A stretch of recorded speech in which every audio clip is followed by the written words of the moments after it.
Welcome, everyone, to the Open Channel podcast, where we share through conscious conversation the invitation of further embodiment of unity and higher states of conscious awareness. I'm Shaunna Green. And I'm Avalina, Maline. Welcome to this co-created space for people who want to connect and remember the core essence of who they are. Thank you so much for joining us. We are so grateful to have you here with us. Alrighty. Okay, here we go. Fixed. Welcome, everyone. So glad to be here. And so happy to have you, Kiara Windrider, with us. Thank you for joining us in our conversation of whatever wants to come through.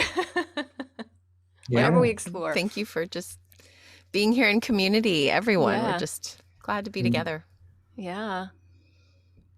Yeah, I feel like, this is these kind of conversations, you never know where they're going. Mm-hmm. And yet it's like, this is where the juice is. It's like we're tapping into something so much bigger than our own personal stories and our own lives. And, somehow we're connecting with a planetary level event. And here we are, just, one little piece of it, but all of it at the same time. Yeah. So beautiful. To get to know you both and connect together in this way and see where we want to go. Yeah. And we are creators. This is a huge time of change, and we're right up in the front lines. Yes. Yeah. I think it's so important, like you said, just having the conversations, like this is where the magic is, because it's keeping our human side into it, keeping the fact that, keeping it simple and just keeping it real. Lots of times we like to talk about all the events that are happening and using all this incredible language and all that, high tech and energies that are coming in. But really, it's really just how we're dealing with it right here and now, like how we're being in it right here and now, how we're communicating with it and being with each other and just living it, just being that. And just how it feels in the body too. Just the very simple human. I love that you mentioned that, Avalina, the human aspect of things that the form, the physical form is experiencing this in unexpected ways, and just being with the present moment of what's in the body is really simple, but profound at the same time. Yeah. And, being human is such a mystery. What does it really mean to be human? I don't think any of us really know. No. You think we know based on whatever experiences we've had or expectations or stories from people. But it's like, are we human yet? I don't think so. Yeah. Yeah. Restoring that blueprint. It's a journey. Yeah. Yeah. Different levels of different awarenesses and to me, I don't think there's any really fine point to it. I mean, I think the human's going to continue to evolve even when we get, to the point where we're, restored to the original intent. But then it's like, where do we go from there? It's like, there's anything's possible. Yeah. Well, it's true. It's like, I don't think there's even an original intent. And I feel like things are in evolution. God is in evolution. There's never an end to it. Yeah. So it's like, but it's up to us in this moment to follow the stream and see where it wants to take us. And most of our lives, we end up, we spend so much time, effort to resist that flow, to, hold on to our tiny little limited ideas of who we are and what we think we should be doing on this earth. So, and especially in times of trouble. It's like we tend to hunker down and make ourselves small so we feel secure. Is that helping? Or, is there something bigger waiting for us to surrender to and grow into? Yeah.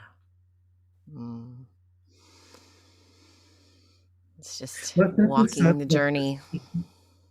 So, Avalina, why don't you tell us what it means to be human for you? That's a big question. I'm still working on that.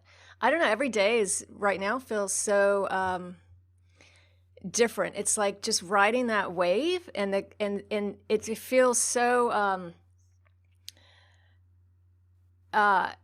elated at times, and then so much empowerment. Like I'm feeling almost like, yes, I'm human, but there's this fullness that's happening that I have not experienced before.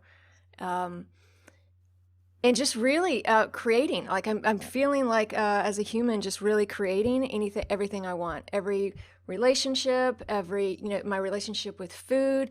It's so dynamic lately. It's just fascinating to me. I'm finding it so joyful and incredible and challenging, like all of it at the same time. It's such I'm so grateful. Like it's such a privilege to be here in this human suit. I mean, to me, it feels like it's the most unique experience, probably, at least at the moment, in the universe, to be here right now and experiencing the challenges and the shifts and changes that we're all experiencing. It feels very like revolutionary, like for the whole species right now. Like this is it. This is like the like all eyes are on us in the whole universe, and it's just it's such a it's amazing experience to be able to feel the third density in this way, and to have to really bring ourselves into a whole different experience rather than being in the higher realms, and to come in here and join the two together in the body. It's just I'm just finding it fascinating. Well, as you're speaking, the image that comes to me is like, we're looking at ourselves under the microscope from this other place that we also exist, and saying, oh, look at this person over there, and look what they're doing, and look at all the crazy stuff we're going through as a human culture, and having a great laugh at our own expense, and realizing that all the tragedies and fears and traumas that we think are real are just part of the movie, and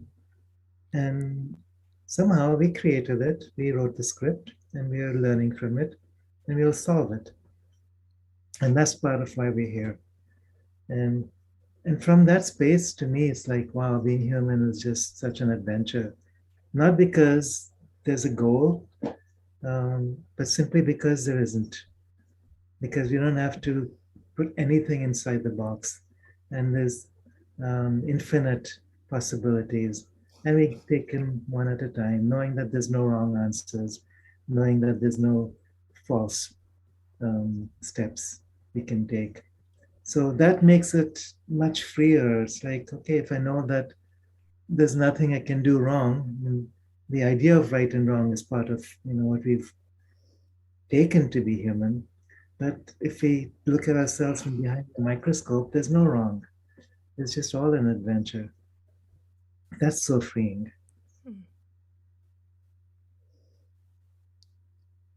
Yeah. What about you, Shaunna?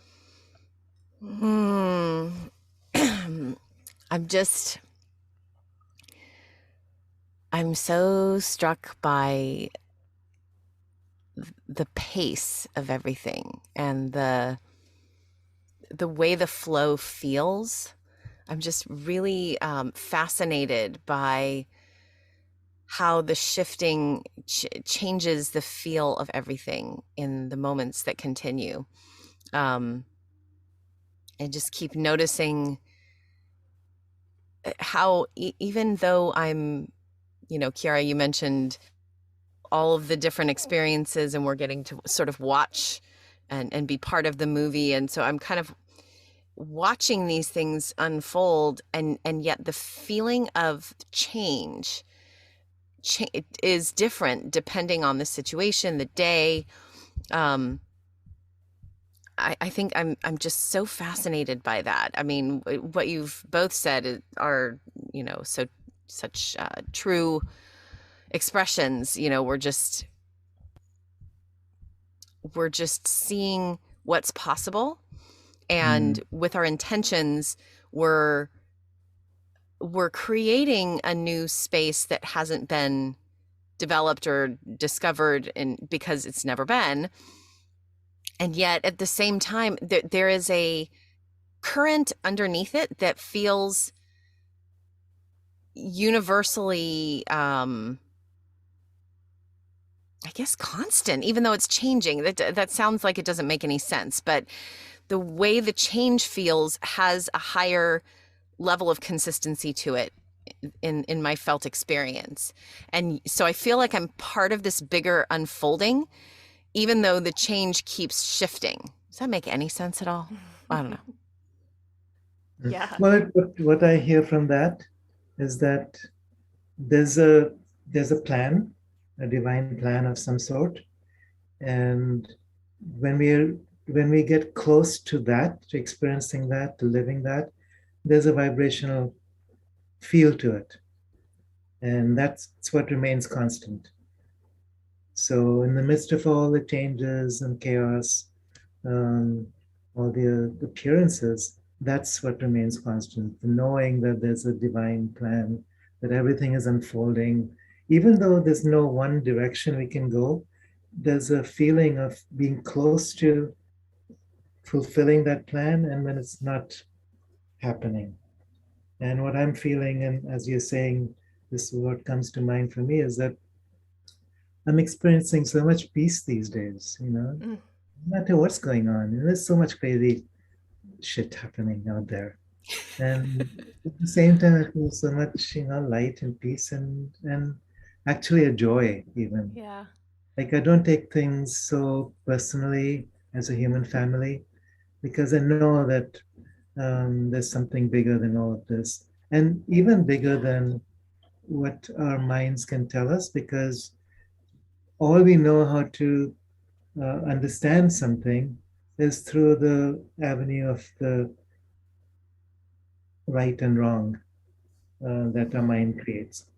And the media is always telling us this is right, this is wrong, we are right, they are wrong, and all the infinite permutations of that. And yet there's no right and wrong. So once you really know that, nothing can shake you up, nothing can throw you off balance. And I think a lot of people are realizing that. It's like underneath all of the craziness, whether it has to do with, the C word, whether it has to do with the P and K word, like, All the curse words. yeah, and all the political, you know, stuff. So, I mean, right now, what's happening, for instance, there's so many different interpretations of what's going on in Ukraine. And depending on what side you're taking, depending on your perspective, it's wonderful what's happening. The deep state is finally being thrown down, or there's a crazy madman out there and he's megalomaniac out to control and take over the world. And okay, what is the truth? And then we get so identified with one version of the truth, and then everybody else becomes wrong. And then we get so identified with asserting our rightness, then we get caught up in the whole duality once again. So yes, yeah, I can see the big picture. I can hold the possibility of something bigger than we know. I can see that there's something going on that's beyond what people think or what appearances may look like. And I still don't have to be identified with my version of truth. I Yeah. still trust that there's something bigger than all of us, each of us, white hats or black hats, Mhm. that's in control. Yeah. I love that you're talking about this right and wrong because bringing that down on the micro level, like on the personal journey, for me, like that whole aspect of being right and wrong was a huge piece on Mm. my journey that I had to overcome because my parents had completely ingrained, this is right, this is wrong, like they mastered that, right? So that it's that whole judgment, and that when I let go of that piece of judging myself, wow, I mean, it's just it was such a shift for me. And we take ourselves so seriously. It's like Yeah. I mean, we really like the whole right and wrong. It's like if we just let go and enjoy ourselves, um, that piece just naturally falls away. Like you don't even have to do anything. It's just like the other side of the coin. It just you just let it go. Mm. Yeah. Well, it's really just energy. I mean, really, Yeah. all of it is energy flowing through whatever the dynamics are. They have different names depending on what happens to be in mainstream news or not, but it's really just energy and the Mm. flow of what's moving through, whether it's a tug to see if people will fall into fear again or not. You know, it's kind of the continuation of themes of trust falls with the universe. And so, you know, I find it so fascinating that as we continue to see different forms of this, that it affects people differently, different names Mm. for that energy flow, different names for the type of tug back into fear, draw people in such different ways. Yeah. Yeah. It's like, oh, COVID's not working anymore. Oh, war. Right, right. Yeah, Well, let's get more specific about exactly. that. Okay, so we had this whole COVID narrative, and that's, that's falling apart. Now we have this war narrative. What's really going on there? So what Yeah. what what do you guys think is going on? I think it's just another avenue. It's just it's all, being created and manifesting. We're going to bring up more shadow and until it's all revealed in whatever form it takes. Um, it really ultimately doesn't matter, because we as humans, we have to have our back up against the wall in order to change, in order to see. So it's just another face to the same thing. Hmm. Yeah. I think there are more invitations and opportunities for people to um, discover faith they didn't realize was possible for them. Hmm. Even if they have to go through all kinds of turmoil Mm. inside themselves and their families and their national, economic, political systems, Yeah. even though people have to feel like they're at on the brink of nuclear war or whatever the story might be. Yeah. Mosquito. Oh, mosquito. Are they I pretty love how that active just at rippled night through there, our Kiara? conversation. It was awesome. It was a Yeah, punctuation mark. Yeah. yeah.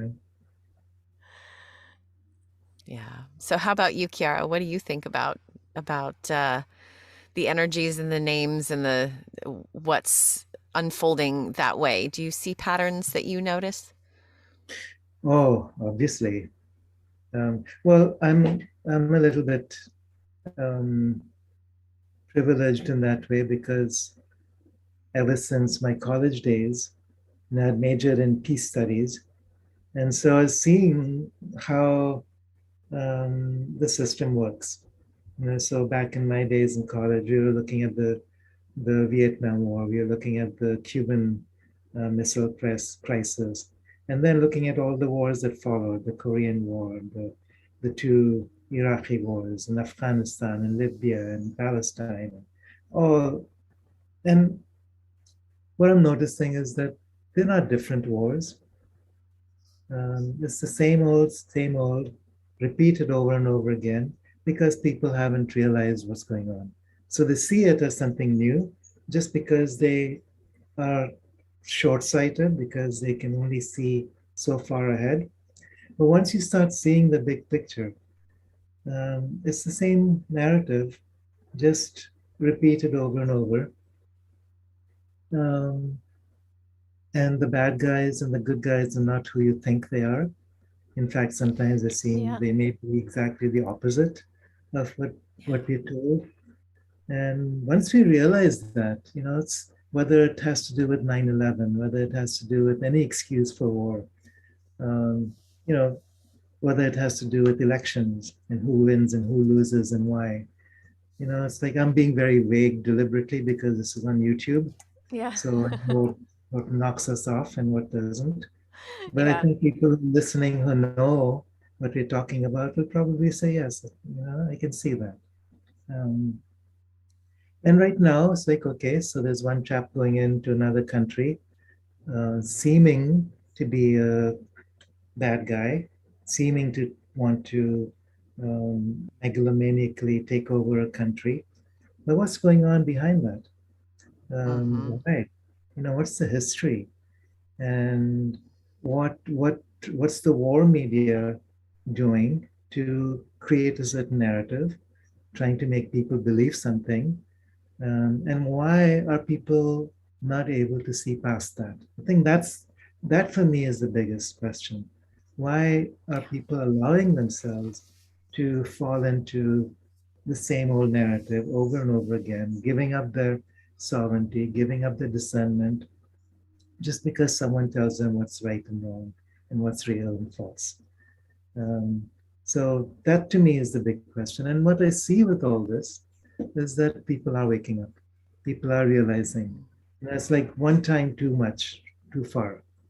And people are saying, okay, this is the same old playbook, but something is going on behind the scenes. What is it? Why are we being told the same story um, that we were told during the weapons of mass distraction in the Iraqi war? Why is the same false flag being played out now as was happening with 9/11 or with the Gulf of Tonkin or whatever the assassination of Duke Ferdinand? Same old stuff. But because we have lost track of history, because we see only what's in front of us and only what we are told, because we don't have take the time to really study, understand, discern, it's easy for us to fall into the playbook. And that to me is like what we're now waking up to, more and more people everywhere. And that's the good news. No matter how it unfolds, I feel like it's going to really go in a direction where we finally wake up, where we finally, dethrone the elite that's been holding on for all these hundreds of years, thousands of years. They're finally being dethroned. Some people call it the deep state. Some people call it well, I won't say what because we will be Yeah. deplatformed. So, Yeah, it's definitely like spiraling, like culminating to a point, that pressure. It's like that pressure cooker of people just being, it's like, okay, another story here, another story here. And it's like the intensity is, we're finally getting to that point where it's going to shift to the other side where everyone's going to be awake. I mean, you get your back pushed up against the wall this many times. It's like this is it. This is it. And I feel like, in the not so distant future, so many, everyone's going to be awake, and it's just going to be a whole different scene. yeah, yeah. Well, there's an exponential quality to this. Astrologically, we are going through the same um, events that we were going through during the First World War. Yeah, The and lead then up to and this U.S. was has its Pluto return also, just which it. is Yeah. huge. Yeah. Okay. Well, say more about that. Yeah. What's that mean for you? Well, I don't know. I don't know a whole lot about astrology, but I know that it's the return of an opportunity for rebirth, because the U.S. was Mm-hmm. born on that day. So when Pluto comes Yes. around, it's the time to reevaluate what was the original intention of the birth, and to revisit, what was desired, and to relook at that again and see where, what are we actually doing? Where have we gotten off track here, and what's happening versus what we Mm-hmm. really want? So it's just that opportunity to really see ourselves as a country, and in the U.S. is kind of kind of all eyes on us because we're kind of that in the forefront of everything. So it's bigger than just the U.S. It kind of ripples out to everything. So just Yes. supporting in alignment with everything that's happening, the opportunity to resurrect ourselves. Okay, and what's the other side of it? What if we don't resurrect ourselves? Mm. Or what if we Yeah, I don't tend not to choose think to? about that one. Yeah. Because Pluto is death and rebirth. Yeah. can't ignore one or the other. Yeah, I think if it did, it would still give us an opportunity to rebirth in a different way. It would just may look completely different. It may look like something that we weren't expecting, and that's okay. You know, if say for example the U.S. completely dissolved, or America, whichever, you know, corporation or you want to call it, it would just we would define ourselves differently. We'd find a way and make it our own. It would still be a rebirth either way, I think. And I think depending on what we as a collective want to do with that, how we want to intend to build our future and where we are. And I think with everyone waking up, I think either way we can't lose. I think either way it's going to be amazing. Well said. Yeah. Yeah. I'm so curious about what you're both experiencing with the middle world patterns that you see shifting around you in your part of the world, in your little nook. What are you noticing shifting, and have there been moments that have surprised you with either evidence of new discovery for people that you had experienced in certain patterns or something? I'm just curious what it's like for you. What do you mean by middle world? Are you talking about Well, this realm, the third dimension? I mean, like either with just as you walk through your daily life, whether it's moving from one area of the country to another, say you're traveling, or in interactions with family, or in a workplace situation, what are you experiencing that is surprising with shift? What are you noticing in people?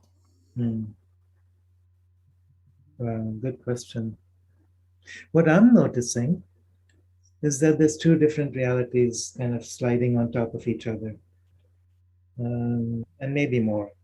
But one reality is what seems to be going on, what people believe, what rules people follow, the mandates, the masking, the lockdowns, the curfews, the way that people perceive this innocent little virus, which isn't. And then the other reality. I love that. It's innocent. So beautiful. I'm sorry, I have to laugh. Yeah, because what makes a virus so deadly is not the virus itself, but our ideas about the virus, right? And if you're constantly told this is deadly, this is killing people, this is the ultimate end of the world, and you're responsible for it because you're not masking yourself for social distancing, guilt, shame, blame, then that's totally disempowering. And we end up feeling like we're little drones in this society where we have a few queen bees who are telling everybody else what to do. And that's, we've given up our sovereignty. We've ended up believing that. So that's one reality. And I see that everywhere. It's like, people follow rules because that's the only thing they know how to do, because if they don't, they're going to be punished. And the other side of it is like I'm just floating, not floating, but I'm kind of observing all of that. And I feel like I'm in a different reality completely. It's like I never wander around with a mask on. Nobody bothers me. Even in the airplane, it's like, okay, I just smile at the flight attendant and okay, fine. And other people are feeling the same way more and more. I see with this narrative on the action in Ukraine, I don't call it an invasion because it isn't. I don't call it a war because it isn't, but everybody else is. And what I'm seeing is that, yeah, if I look deep enough, if I look behind and through the narrative, the observable patterns, it's the cleansing of deep state installations, of bioweapons factories, of money laundering games that the politicians in every single country have been doing. And in that part of the world is perhaps one of the most corrupt anywhere. In terms, not the people. I'm not talking about people at all. I'm talking about the rulers and what they've been, the schemes and the um, games that have been played to mask people's awareness. And that's finally coming to light. And so I really celebrate that. Wow, finally it's time. And it takes guts for someone to stand up to this in the face of so much um, opposition, so much finger pointing, so much demonization. And finally saying, well, I'm doing this. Not for my own sake, not even for my country, but for people everywhere. And that's what I see. And so from that perspective, it's like I can look at what's happening underneath, and it's like this divine awakening is starting to show up more and more and more. And people are responding to that. People who've been blind, people who've been masked, literally, are finally saying, okay, time to take off that mask, time to see with true vision. Because, like you were saying, Avalina, when you've been pushed long enough against the wall and you have nothing left to lose, what are you going to do? Yeah. They actually finally took away the mask mandate in California recently. Not that I ever really wore one. I very rarely, actually, this entire time have I put on a mask. But yeah, it's interesting to see that people are removing it, and it's amazing. Yeah. And it's interesting, isn't it? It's like the news isn't focusing. They've got something else to focus on now. So this whole story is falling apart by itself. It's almost laughable. It's like, wait a minute, what happened? Wait, where'd that story go? It just shows you the amount of manipulation that can take place in the media. Yeah. Yeah, media has been synonymous with manipulation, with propaganda. Yeah, I love the Amish interview that I brought this up before, that the Amish were being interviewed, this community, and they're like, how come you guys haven't got COVID? No one in your community. Like, well, we don't have TVs. I'm like, that's my favorite. It's like my favorite. Exactly. Yeah. It's so true. So all kinds of stories, and it's like we're the biggest reality TV network in the entire cosmos. I wonder sometimes, in other parts of the universe and parts of the multiverse and parts of the cosmos, if there are other programs that are going on that we're just not aware of, because there's I have to think there must be, that we're going to later realize, oh my goodness, there's the, whatever, some other form of being show where there's something else happening. Yeah, I think there's probably been a lot of, different evolutions and different, systems, star systems similar to this. But I feel like this here, like the amount of transformation that's happening, the intensity and the quickness of it, and the dramatic shift from going from 3D to, and beyond, wherever we end up going, is probably been the most intense, like one of the most intense in the universe, which makes us such an honor to be here. It is. We're so fortunate to be here. Yeah, I mean, we're in the movie. Like, if you imagine seeing the best movie, going to the theater and seeing the best movie ever made, and you get to play a role in it. You get to be a character in it. Like, how cool is that? And everyone's role is important. You must, your role is critical to the unfolding of the story. Yeah. Yeah, it's like Well, a crystal, and every person is a facet, and you can't have the whole crystal unless every piece is there. Yeah. right, right. What were you going Well, to say, Kiara?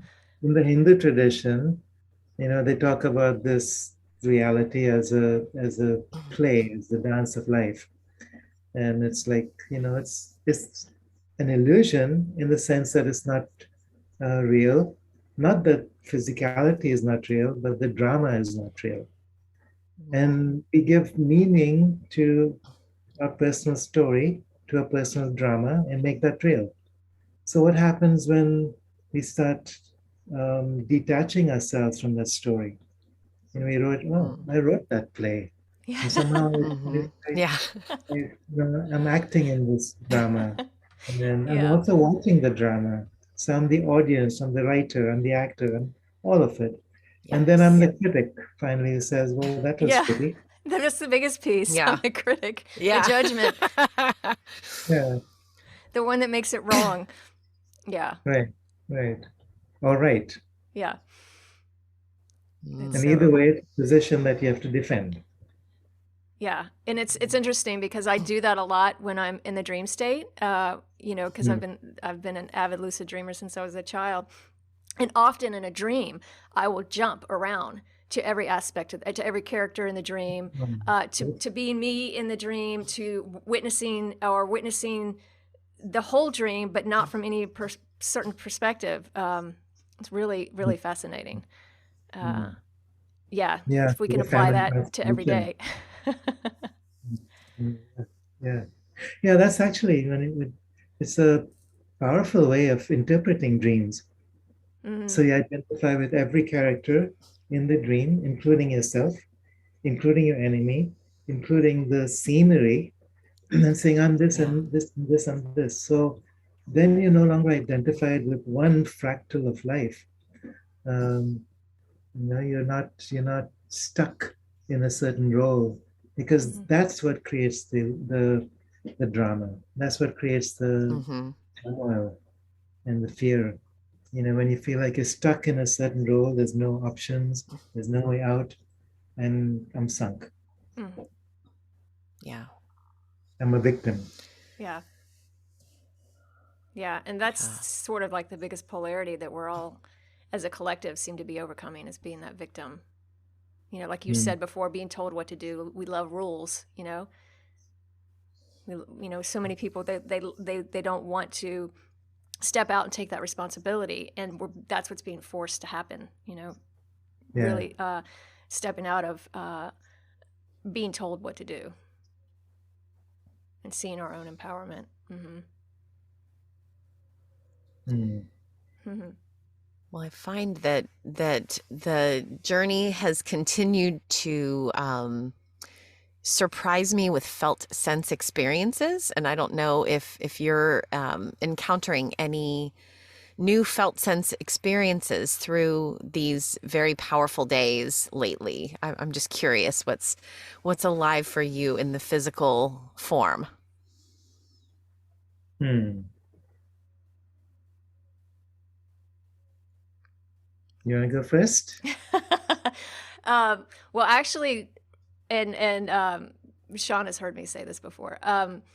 Since the 22, I've had strange. I had vertigo actually for like a day, about Mm. 24 hours, and I've had just some waves of nausea. And sometimes the nausea will just last like 5 minutes. But it's interesting because I haven't had those type of symptoms. Not since I first had a Kundalini awakening, like over 10 years ago, like, I don't know, 11 or Mm. 12 years ago. And when that came on originally, it was an intense detox period for like, I don't know, 4 or 5 weeks of detox, vomiting. But I hadn't experienced anything like that since. But I mean, this wasn't nearly as intense, but it was just mild. I noticed mild waves of that, which I found very interesting. But Mm. I really felt like the 22 was the date of February 22 was a massive influx of energies that's going to continue, more waves, I think more like on the 22s of the next month, because we have the equinox, and then even after that, I think the next like 4 months, we're going to continue to see this Well, did you new know energy that coming in. the 22nd of February was exactly when the first passage of the Pluto return happened? Mm. So when Pluto Exactly. returned to its natal position in the US chart, that was exactly February 22nd, 2022. So isn't that interesting? And Yeah, two, the two, two, two, two, two, two, two, yeah, two, two, two, two. What does that two mean? It's like, is it duality, or is it emerging from yeah, duality into oneness? Mm-hmm. That's the Right. choice that Pluto puts before us. yeah. And there's so many things in that number too, because if you flip it upside, well, I don't know what they call that, and where you flip it upside down, it still reads 222, or if you flip it right to Mm. left, it still reads 222. Like there's a lot of different numerology aspects in that day as well, along with the astrology. Yeah. Well, and Yeah. I don't know if you noticed, but if you add up the 222 of 2022, it ends up adding up to let's see, 2 of 22 plus 2222. So it's 12, which if you add it up is 3. It's like there are all these Mm. ways of combining, like it's not even just the pattern of twos, it's the synergized aggregation of that energy Mm. of the twos. And it was on a Mm. Tuesday. Not that I have no numerology background, but yeah, it's on a Tuesday.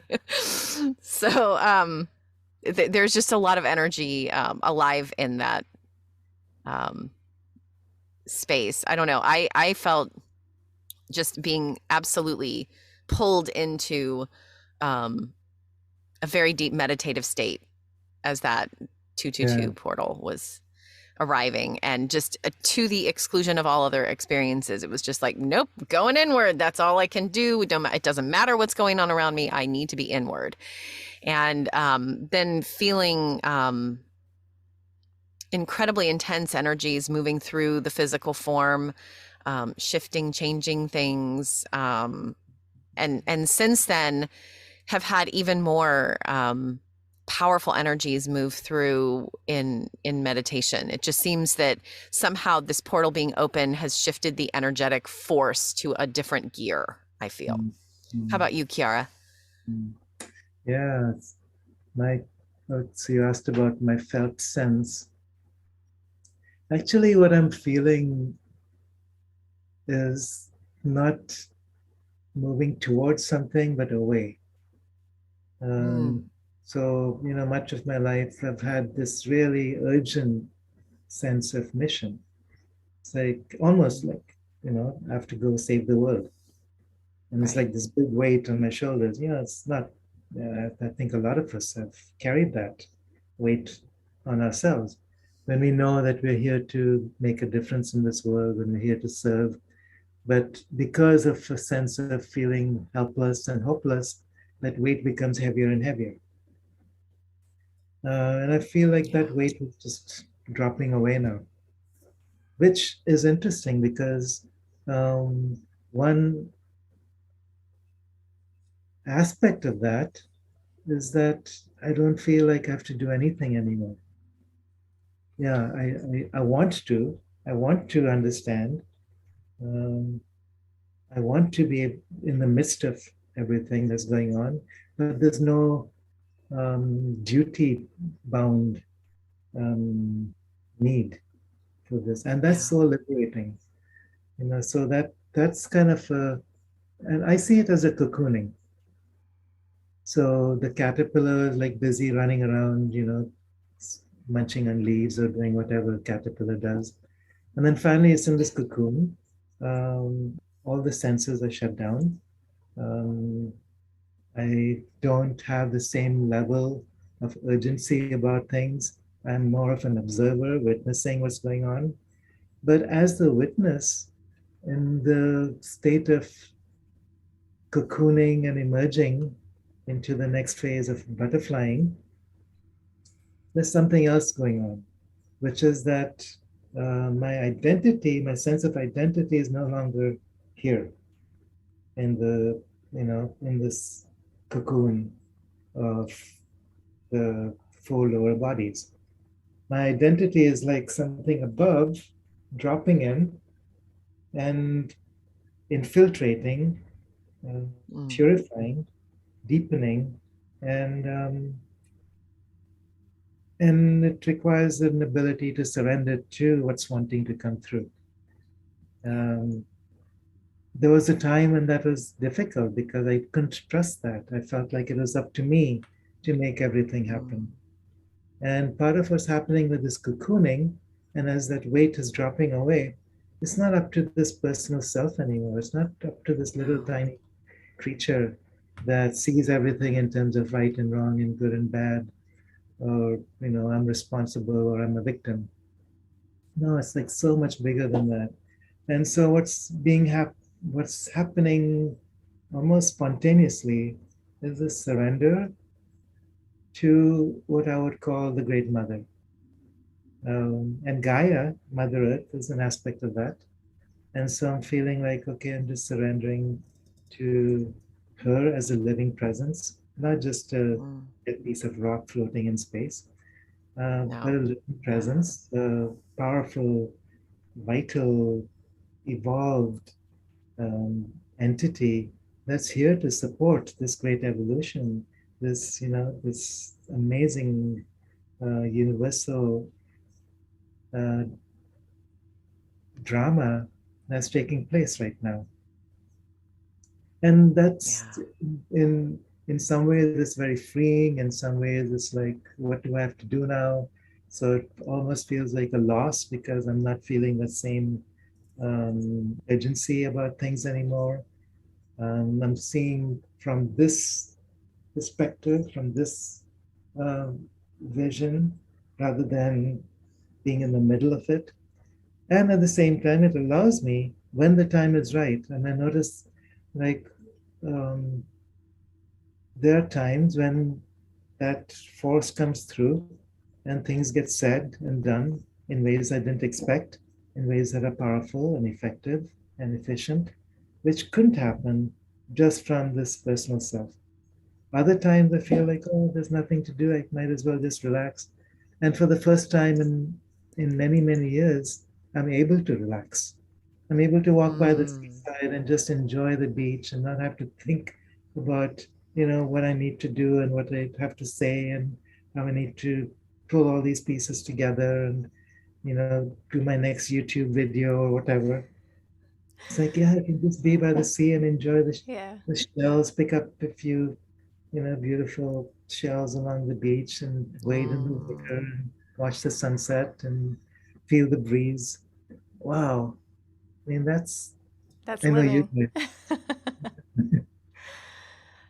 This is That's the beautiful. experience of being human. I mean, this is the joy of getting to be in this physicality. And it brings me such joy to hear you able to surrender to the present joys that surround you without um, feeling like you are being called into something else. Just being able to really um, connect to the the the physical journey in all of those forms. Yeah, yeah.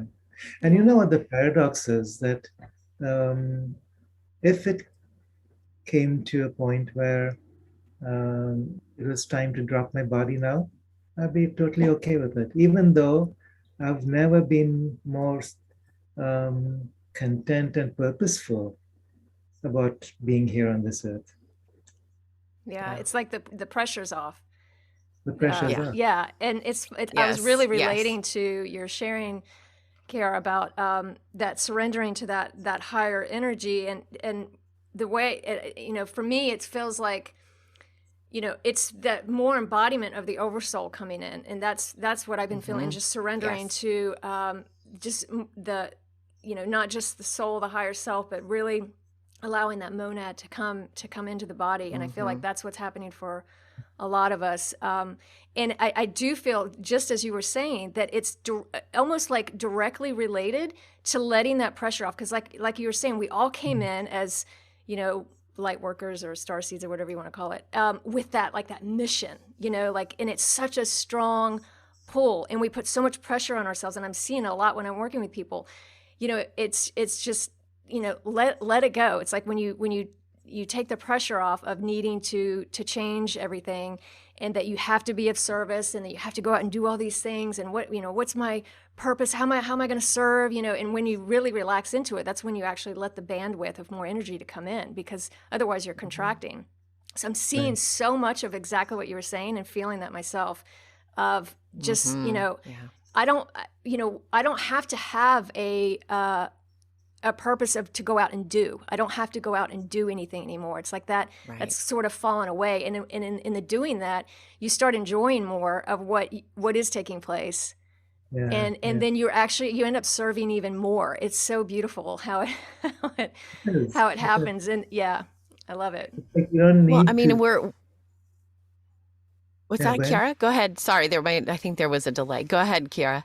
Oh, what I was going to say is that I don't feel the need to wake people up like I used to, because I'm trusting that people will wake up and are waking up naturally and spontaneously of their own choice, and that this is a collective journey now. So it's actually from a place of deeper trust, where I can let people wake up in their own way without forcing something down someone's throat, or feeling like they're making mistakes, or even concerning the deep state. I almost feel sorry for them, because they have grown up with an idea of what it means to be an elite, to have that sense of responsibility for the world, even though there's a lot of things I have deep antipathy for. I mean, I as a psychotherapist, I worked with people who are survivors of satanic abuse, and the stories they have to go through, and what happens in these cults is bizarre. And yet I feel sorry for them, because what it's like when we can really experience someone not from a place of my own judgments towards them, but from a place where I can see them as they are. We're all innocent, we're all beautiful, we're all pieces of God. We're all playing a role in this great drama. There's actors who are villains, there's actors who are heroes and heroines. And it's still the same drama. It wouldn't be the same drama without both roles being played. And then at the end of the play, we just have a party together.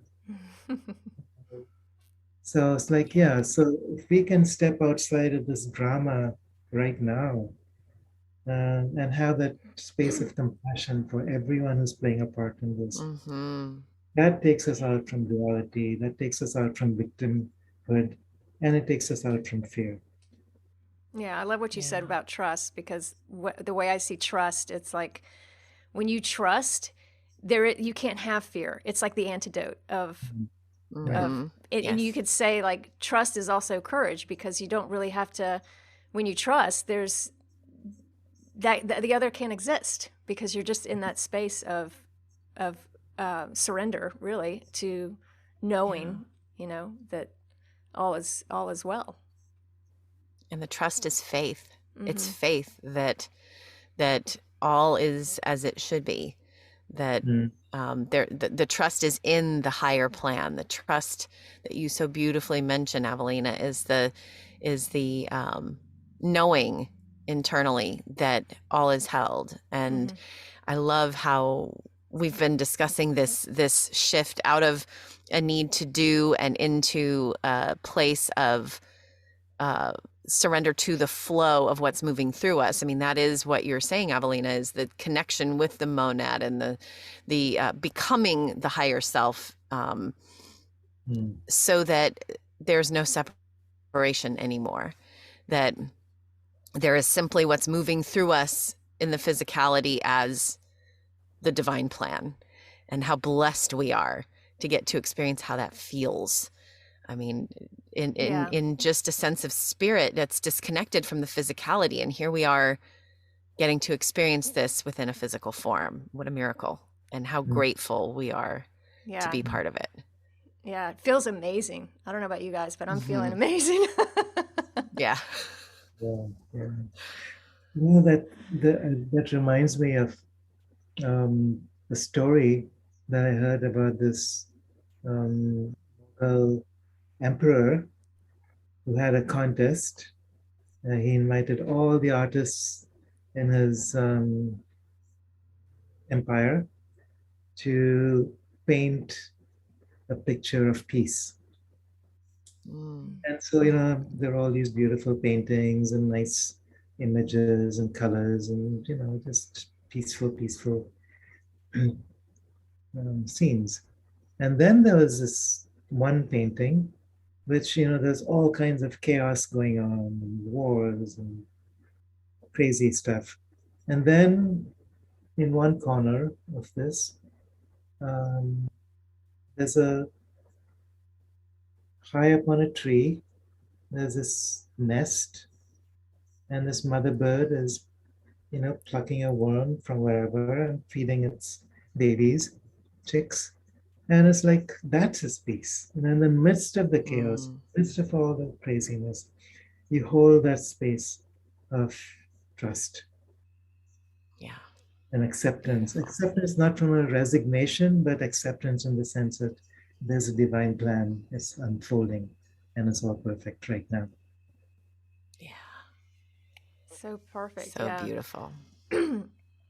Yeah, and I love how you brought in the acceptance piece because there's, it's not a form of weakness like some people would think surrender. No. When they don't understand the fullness of surrender, it's not from that place of victimhood. It's a place of empowerment. Mm, Yeah. right. Yeah. It's a Well, courageous opening. go ahead.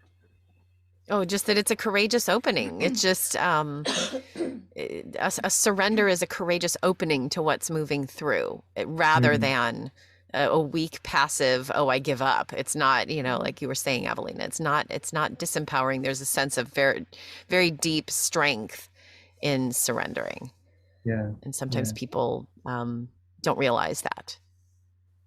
Well, surrender in its truest meaning is active. It's not just Yes. passive resignation, it's an active alignment. So Mm. we have the choice as a personal self to align ourselves with something bigger than us, with the divine plan.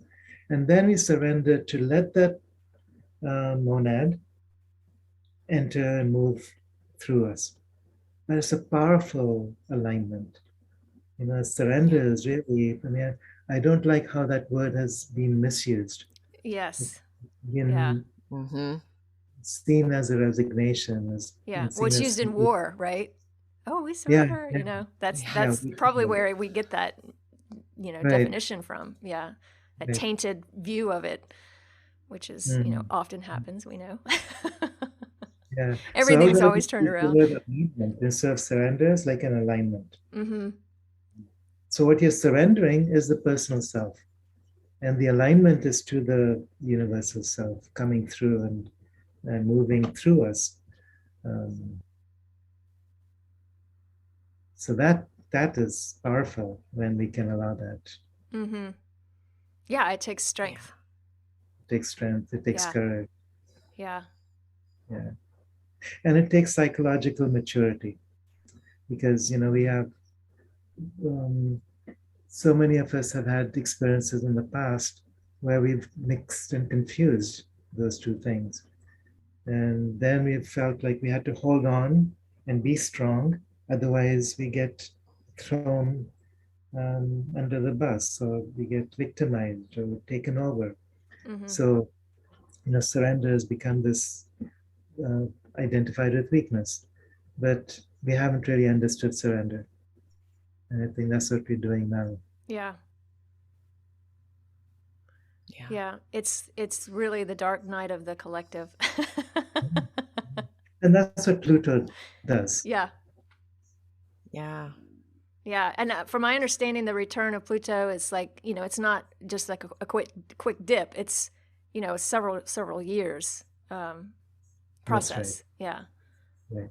right. Well, and it's such a big energetic shift. I mean, it has been in the previous times that this positionality has come up. And so, I mean, this is a big time of transformation on a grand scale. Yeah, yeah. And the thing about Pluto, I find interesting, is the smallest of the planets. It's smaller than Mercury, it's smaller than anything, it's smaller than some of the moons of Jupiter or Saturn. But it's got such Well, they weren't even calling it a planet, right? I mean, they weren't right, even allowing it to be called a planet, right, right. But whoever it's they is. whoever they are. And yet, Pluto We love that word. represents a soul. You know, what seems to be so insignificant, and yet is the most powerful of all things. Yes. Isn't that always the case? Isn't that, it's so interesting, you know? Right. Yeah. Beautiful. And that's what it I love does. how you said that. You know, we have looked at ourselves as being so insignificant and little worms crawling in the dust, and yet we are powerful beyond measure, as Marianne Williamson puts it. Yeah. Or the expression, well, I'm only human. Yeah, right. Only. Yeah. Probably one of the most potentially powerful physical beings in the universe. Yeah. But we're only human. Well, you know, one thing I've heard is that there's galactic races everywhere that recognize that we as a species have the most diversity in terms of our DNA of almost any of the galactic races. And that makes us very special. Yeah. So this little planet and this one little solar system and one little galaxy and this tiny little race of humans has the potential to change the course of the universe because of who we are, because of our DNA, because of something powerful which can move through us and create through us if we allow that. Yeah, so much and the potential. Ripple out universally is massive. Yeah. Yeah, it's kind of we like don't what realize the ripple out. Yeah, and it's kind of like what we were saying about the potential. You know, it's like wherever we want to go, like that DNA is going to allow us, you know, to, you know, break off in many different ways, you know, and really create whatever we want to create with our how we want to live physically. I think we're going to see a lot of interesting diversity happening amongst humans, which is fascinating. Well, earlier, Avalina, you're talking about your relationship with food. And that's I'm so glad you brought this up because I wanted to talk to you about this. Yeah, no, go ahead. Yeah, so my relationship with food has been, well, I would say it's diminishing quite substantially. And that I'm feeling, and I've known this for, you know, many, many years. When I first heard about breatharianism, that, you know, it resonated with me. I was like, oh, okay, that's definitely a potential for me. And it's really, I'm feeling more and more like my body is just not wanting food. You know, like it's almost repelling food. You know, whenever I eat, it's just like, ugh, like, and I'm just the loss of hunger. And I wanted to talk to you about, because I know you have gone through that stage of being a breatharian. And when you transitioned from, you know, the food is not, like, the food to me seems more easy because I've done, you know, over the years, many fasts, long-term fasts, but the water aspect of, you know, the dry fast. Yeah. And from my understanding, like the dry fast, what happens is when you're, because, you know, water has so much memory, right? It's crystal. It holds so much information. It holds everything, so much memory. I mean, going back, you know, eternity.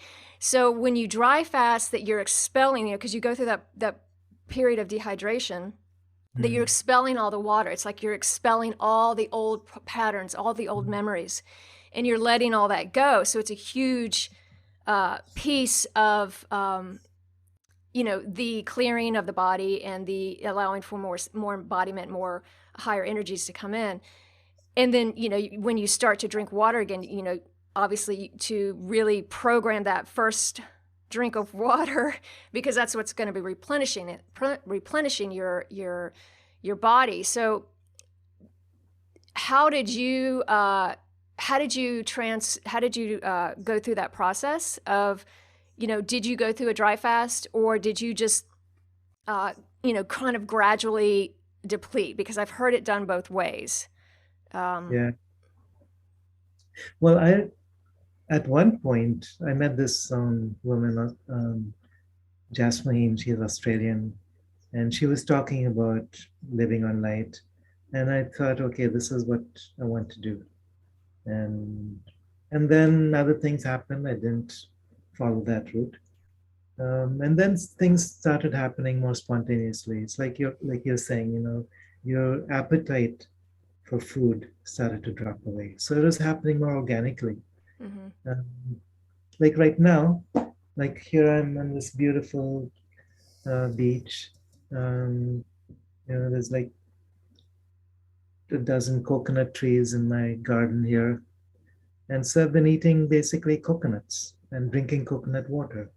And coconut water is the same constitution as our blood. So it's like the memory of, I would say, the memory of Gaia, emerging through this majestic palm, entering into the coconut itself, and then drinking that water as a living memory, and allowing that to permeate through the cells without interfering with that in any way. So so right now I'm not eating food, I'm just drinking lots and lots of coconuts, coconut waters. Beautiful. So it's like what you're saying about loosening up the old memories that have to do with fear, shame, memories that have to do with restriction, limitation, memories that have to do with loss of freedom and being victimized. It's part of a human race. We've been traumatized for generations with all these memories. So memory has taken on a negative connotation. But what is memory really? A soul memory is very different. A soul memory has to do with who we are, not what we've done, not what we've experienced. And so that memory is awakening now. So I think there's a transition that we're making. Each of us will make it in a different way. Sometimes it's, directly through some kind of breatharian or, pranic nourishment. Sometimes it'll just be spontaneous. It's what happens when you align yourself with something bigger than yourself, when you truly and totally surrender the needs of the personal self. It's not that being human is anything to be avoided or to be rejected. It's like you were saying, it's so much bigger than we've thought it is. And we are replacing the old memory with the new memories of who we are in potential. And then once we recognize that and allow for that, all kinds of things start to happen. Teleportation, levitation, and manifestation, and like you were talking about lucid dreaming and being able to travel in your astral bodies and your soul bodies to remember and experience and participate in things that that are in alignment with your purpose here. So that's what it means for me to be human. And so when you're talking about releasing the old memories in our DNA, I think that's very much a part of it. I'm reminded of that movie, and I know you've seen that, Lucy. Oh, yes, I've seen that, yeah. Yeah, have you seen that, Shaunna? Lucy, I'm thinking more.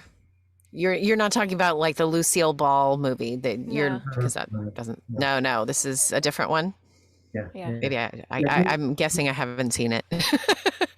Well, if you had seen it, you would know. What's it about? Yeah. You want to say something on that, Avalina? It's been a while since I've seen it, but she sort of dissolves, I guess you could say, in a nutshell. She dissolves all into the all the knowing. So she dissolves into it's done in a synthetic way, like through an IA way in the movie, but essentially she dissolves into the all that is, and she's everywhere. Huh. She's in Yeah. all Wow. things. So basically, it's like, the movie starts off with what it means to be experiencing maybe 3%, 4% of who we are in our genetic capabilities. And then, I won't go into the story, but what happens is she starts to experience more and more of her genetic capacities. So what does it look like when she's at 10% or 20 or 30 or 50 or 100? And then at Wow. 100%, like dissolving into that allness, and not losing yourself, but becoming everything. Mm-hmm. So it's like, Wow. yeah, our fear is that I'm going to lose myself. But really, I'm not going to lose myself. I'm going You're to become gaining. Yeah. gaining Yeah. myself. Absolutely. Sounds like a great movie. I'm gonna have to go watch it. It's a Hollywood movie, so it's violent and but the general theme is amazing. It's so beautiful. Wow. Mm-hmm. It's so interesting to see how Hollywood has little whiffs here and there of universal truths that we think Mm. are just fiction and fantasy and wow, wouldn't this be cool? And yet so many of those storylines or elements of what is considered fantasy are actually becoming our reality Yeah, the more we yeah, continue to evolve. It's very Yeah. cool. Yeah, yeah. they like to tell us the truth sometimes in movies. Their train of thought is they have to put it out there, right? Like, oh, you were told, and it may not always be the way we think we're going to be told, but you can actually learn a lot through some of these Hollywood movies. Yeah, Yeah, we yeah. talked about the media and how the media, tends to bring things out that are misleading. But then there are these elements that actually have some universal truth. And so it's fascinating to me to, have you bring forward yet another example of that. Just the Mm. Mm-hmm. juxtaposition of what stories come through. Mm-hmm. Yeah, that also reminds me of Powder. Do you ever see that movie? Yes, that was a really good movie too. Yeah. I Yeah, remember again, that movie. I don't think I ever saw it, but I remember the ads for it. Yeah. yeah. Yeah, he also dissolves into light. Yeah. This lightning bolt in the last scene, this lightning bolt comes down and he you know, just becomes everything. Mm. So, yeah, but that is such a beautiful illustration of who we are and where we're going. Mm-hmm. Yeah, and there's Yeah. many ways to get there. Like we were Hmm. talking about just living off prana. You know, Mm-hmm. it's not like that's a necessity. Like there's many ways up the mountain. So Right, um, right. yeah. Yeah. So, what is a necessity? What are some of the things that you feel are needed before we can actually let go of our attachments to the personal self? Good question. Um, well, I think we touched on faith earlier. That's something I think we need the faith in what we feel. Hmm.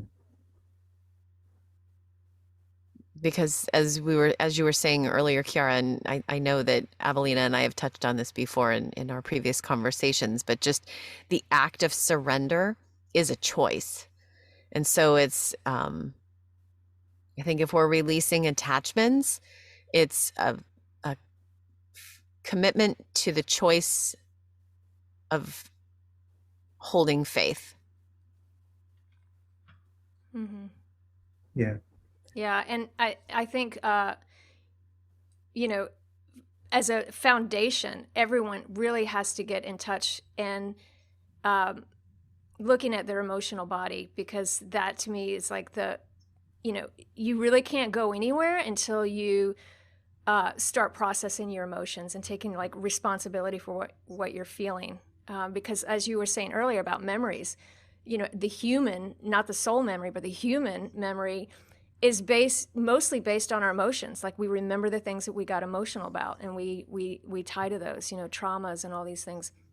The emotional part of it is the physical, because the emotional body is the closest to the physical body, right? It's that layer in between the physical and the mental. So really taking responsibility for everything that you're feeling rather than projecting, that to me is essential. Like the emotional body, allowing all that density in the emotional body and patternings and recognizing that in yourself is a necessity, I would think, for me, what I see. Yeah, absolutely. I think if you're on the path of spiritual maturity, psychological maturity or emotional maturity has to be a prerequisite. Yeah. Because otherwise, we're living out of glamour, we're living out of denial, we're living out of separation, we're living out of, splitting ourselves off into different aspects and then judging some aspects and getting addicted to other aspects. We treat ourselves like we treat everybody else, that, um, that we're split, we're flawed, and therefore we attack each other and aspects of ourselves. I mean, isn't that what cancer is about? Yeah. And we've Anger become too. a cancer on the face of this earth. So to me, psychological maturity is about embracing all of that, embracing ourselves first, embracing each other, embracing whatever is going on this planet as one divine force in an organic cycle of evolution. So it's not easy because I know we take things personally. We are taught to um, to feel all these things which have to do with shaming and blaming and, and judging. And what does it take to get beyond that so we can embrace without judging? So embracing my emotions, embracing my fears, but not judging them. I think that's part of what embracing really means. But what we often do is this is okay, this is not okay. It's okay to feel compassion and love even if I'm not actually experiencing it. But it's not okay to feel anger or hate. But that's all part of being human. If I can embrace that emotion as part of being divine, without at the same time allowing it to take over and come out as rage or come out as self-flagellation or whatever. So emotional maturity, um, to me, feels really important as we evolve into spiritual maturity. I mean, that's two different things, and that's only the first step. Right. Then there's the Then mental. Then you then apply there's the same that. thing, the responsibility to the mental body. What are you thinking? And yeah, it's a continual process that ripples out to subtler and subtler aspects of yourself. Right. Yeah. It's a journey of being able to be in relationship with all of those aspects. Yeah. And Yeah. hold all of them with love, even with the other emotions included. Like that love can hold all of it. Yeah.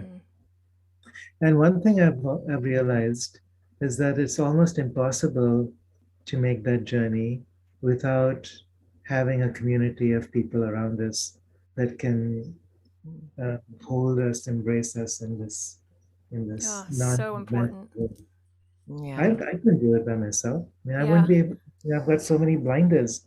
Yeah. So It's unless someone tough. else can Yeah. be a reflection, yeah, it It can is be a tough. very solo journey. And that can be very lonely. There was a time frame for years where I was, on my own, working on myself and just, focused inward. And it can get really lonely. Mm. And like it kind of gets you can kind of get sad, not sad like sorry for yourself, but just this like, wow, like I'm really doing this all on my own, and it's it can be Lonely. having community is huge in the process. I mean, it makes it so much more having that mirror back at you, and reflecting is just makes it such a more enjoyable process, and seeing, being able to feel the community and feel where we're actually going as a collective is, that's what kind of keeps you going. It keeps you that inspiration. Yeah. Well, as we vibrate our frequency, it certainly helps sustain our frequency when we align with others who are resonating similarly. We feel supported and buoyed almost. It's sort of like we don't have to carry the frequency by ourselves, that, others can be holding the note with us. And even if others aren't resonating exactly the same, there is a support there that is felt. You can feel it. And it just brings a bit of relief, a bit of camaraderie, maybe, just like we're all evolving together, even though we're not really separate, but yet sometimes there is the memory of separateness. And so as we continue to vibrate that way, then it feels more connective. Somehow the connective piece gives strength. Yeah. We're not wolves. No. We're not meant to be a lone wolf. We're meant to be in packs. Yeah, the time of the lone wolf is over. Mm-hmm. Yeah, what I'm realizing is it does take courage to be able to remain vulnerable with other people. Because if I'm trying to create community with other people based on trying to present myself in a certain way as this, Right. evolved and spiritual person, sooner or later I'm going to hit a roadblock, and I'm not going to be able to get past that. So that vulnerability in terms of recognizing that the same story that runs through me runs through you, and therefore I can have compassion for myself and for you. That's the beginning of relationship. And it's that surrendering, like we were saying before, of allowing yourself to be vulnerable and just to be authentic, because that's where you're going to find yourself. Yeah. And that's almost one of the hardest pieces to surrender to, is allowing yourself to be vulnerable. Yeah. That our authenticity is more powerful than we realize.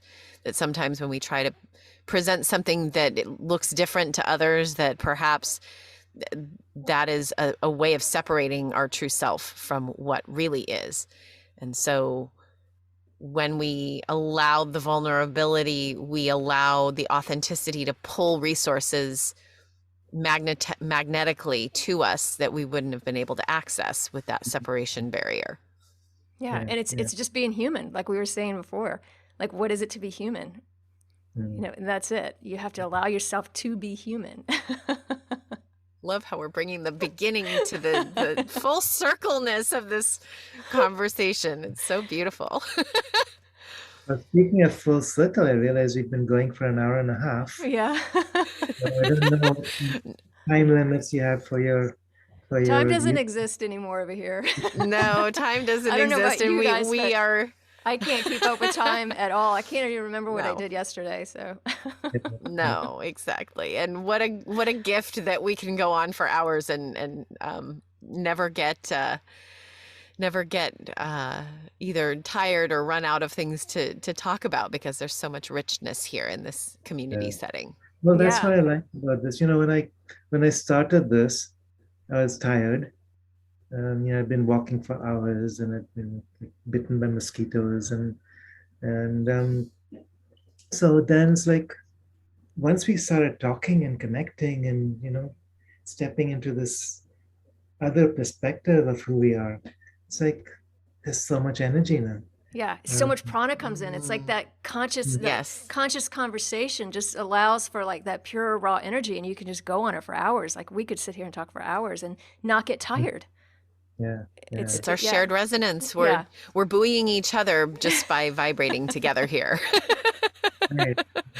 Imagine, part of the purpose for this conversation being recorded is that so we can consciously, participate in a greater community of people Yes. who are all speaking the same thing, who are all growing and evolving, all struggling through the same old stuff, all, having our issues with what's going on in the world, one side or the other, all with our judgments and fears. But somehow in this shared space, we can start letting go and start coming into space of trust, alignment, and balance. Beautiful. Yeah. So beautiful. Well, we so appreciate being together today. It's just Yeah. been such a joy to connect with you all. Yeah. Absolutely. Definitely going to have to do this again. Uh-huh. Yeah, sure. Yeah. Yeah. Perhaps weekly. I'm open. I mean, as long as I have time, and Yeah. right now, I feel like Beautiful. everything that I was doing in the past is all kind of fading. I'm not traveling like I used to. I'm not teaching. I'm not writing. I'm not doing anything really. Yeah. But this is what gives me, juice Yeah. right now. This is where the juice is right now. So we'll just keep going with that Absolutely. until the juice ends up flowing somewhere else. Who knows? Yep. Absolutely. Yeah. Well, thank you both. It was such a joy. Such a joy. Yeah. Such a joy. Such deep gratitude. Just so wonderful to be here all together. Yeah. Oh, yes. Thank you for being yourselves and being who you are through the journey.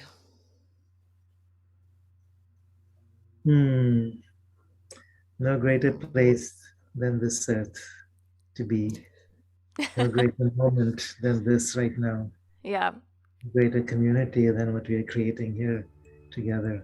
Yeah. Yeah. Yeah. And it's So just much the love. beginning. Yeah. Thank you. Thank you. Mm-hmm. Yeah. Thank you. Okay, Love so and blessings. continued. Till next. Till next time. Yeah.